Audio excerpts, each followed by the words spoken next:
beni sevme. Sevme beni, tamam. Ama başkasını da sevme. Nefret mi edecek? Benden et. Ben senin nefretine de razıyım. Ben senin öfkene de razıyım. Ben senden gelecek her şeye razıyım.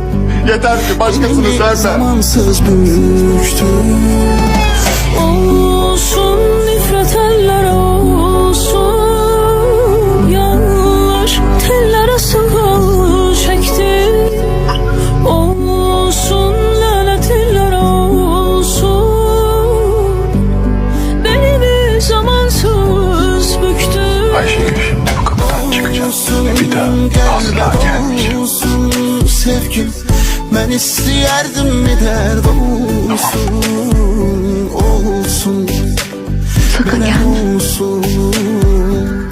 Bu eşkten dönen namerd olsun.